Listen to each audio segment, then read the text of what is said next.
नारायणं नमस्कृत्य नरं चैव नरोत्तमं देवीं सरस्वतीं व्यासं ततो जयमुदीरयेत्।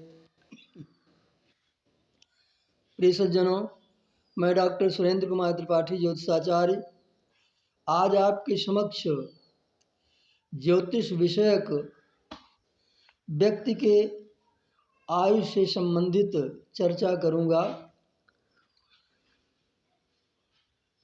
विंशोत्तरी महादशा 120 वर्ष की मानी गई है। तदनुसार उसमें ग्रहों का जो आयु वर्ष निर्धारित किया गया है अलग अलग। ये दशा अंतर्दशा निकालने में उसी के अनुसार व्यक्ति के ग्रह दशा का वर्णन आता है, किंतु व्यक्ति की आयु 120 वर्ष तो होती नहीं है। यदि आयु 120 वर्ष हो तब तो दशा अंतर्दशा जो निकाली जाती है उसके अनुसार जो फल घटित होता है उसका समय वो सही होता है और कम आयु होने पर उसमें अंतर आ जाता है। अतः ज्योतिष शास्त्र के सिद्धांत के अनुसार ये चाहिए कि सर्वप्रथम हम व्यक्ति की आयु का निर्धारण कर लें। आयु का निर्धारण करने के पश्चात उस आयु को हम जैसे 120 वर्ष में सूर्य की 6 वर्ष आयु होती है, चंद्रमा की 10 वर्ष आयु होती है, मंगल की 7 वर्ष आयु होती है, इसी क्रमानुसार प्रत्येक ग्रहों का जो आयु निर्धारण है हम अपनी निर्धारित आयु के अनुसार उस ग्रहों की उन आयुओं का निर्धारण करें और तब हम उसकी दशांतर दशा निकालें तो वो ज़्यादा युक्तिसंगत होगा और ज़्यादा सही ज्ञात होगा।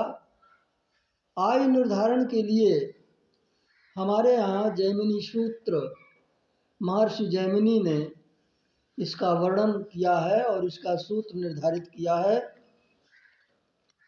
महर्षि जैमिनी के मत से आयुर्दाय के 3 भेद होते हैं।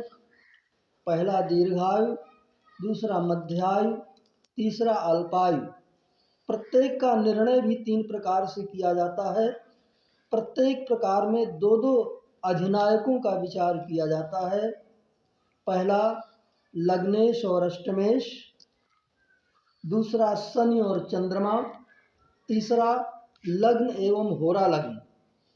प्रत्येक प्रकार के 2 अधिनायकों में से दोनों चर राशि में हो या कोई एक दिशाओं में दुस्वभाव में हो, दूसरा स्थिर राशि में हो तो जातक को दीर्घायु योग होता है। यदि दोनों दुस्वभाव राशि में हो अथवा कोई एक स्थिर राशि में दूसरा चर में हो तो मध्यायु योग समझना चाहिए। इसके अतिरिक्त यदि दोनों स्थिर राशि में हो अथवा कोई एक चर राशि में हो तो दूसरा दुस्वभाव राशि में हो तो अल्पायु योग होता है। मेघ, कर्क, तुला, मकर राशियां चर हैं। वृक्ष, सिंह, वृश्चिक, कुंभ राशियां स्थिर तथा मिथुन, कन्या, धन, मीन राशियां दुस्वभाव हैं। उपर्युक्त तीनों प्रकार से दीर्घायु, मध्यायु व अल्पायु का निर्णय करना चाहिए। संवादात प्रामाण्यम के अनुसार यदि तीनों प्रकार से एक ही तरह की आयु आवे तो निर्विवाद उसी आयु को ग्रहण करना चाहिए। यदि संवाद हो अर्थात 2 प्रकार से एक तरह की और एक प्रकार से भिन्न तरह की आयु आवे तो वहाँ पर 2 प्रकार से आई हुई आयु का ग्रहण करना चाहिए। इसका नियम निम्न प्रकार है। पितृलाभगे चंद्रे चंद्रमंदाभ्याम, यदि लग्न या सप्तम में चंद्रमा स्थित हो तो लग्न और चंद्रमा से द्वितीय प्रकार में आयु का विचार करना चाहिए। यदि उक्त स्थान से अन्यत्र चंद्रमा बैठा हो तो शनि और चंद्रमा से आयु का विचार करना चाहिए। विषमवादे पितृकालतः, यदि पूर्वोक्त 3 प्रकार से भिन्न भिन्न आयु आवे तो लग्न और होरा लग्न से जो आयु सिद्ध हो उसी का ग्रहण करना चाहिए। अथ शनेर योग कारकत्व विशेषमाह, जैमिनी के अनुसार शनो योग है तो कक्षा ह्रास, अर्थात आयुर्दाय योग के विचार में यदि शनैश्चर योग कारक हो तो कक्षा ह्रास होता है, अर्थात दीर्घायु हो तो मध्यायु, मध्यायु हो तो अल्पायु और अल्पायु हो तो उससे भी अल्पायुर्दाय योग होता है।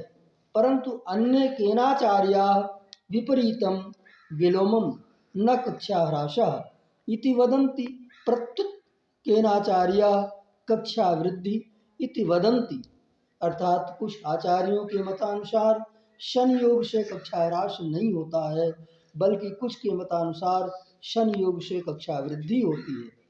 किंतु महर्षि जैमिनी के मत से शनि उच्च का या स्वक्षेत्री न हो तथा अन्यत्र केवल पाप दृष्टि युक्त न हो बल्कि शत्रु क्षेत्री नीचास्तादि दोष युक्त हो तभी कक्षा ह्रास होता है, अन्यथा नहीं। अर्थात नीच राशौ शत्रु राशौ वा स्थिते शनौ कक्षा ह्यासौ नान्यत्र।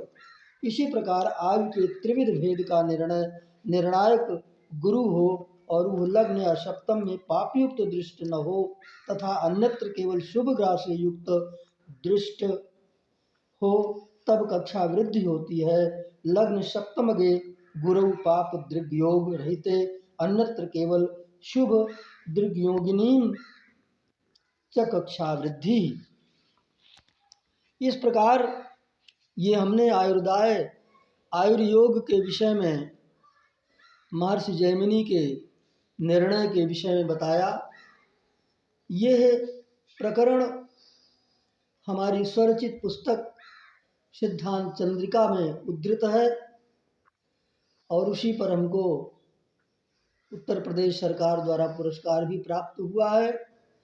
तो उसके अनुसार यदि आप विशेष रूप से इसके विषय में जानकारी करना चाहते हैं तो हमारी सिद्धांत चंद्रिका पुस्तक को देखें और इसमें आपको और विस्तार से इसके विषय में मिल जाएगा। धन्यवाद।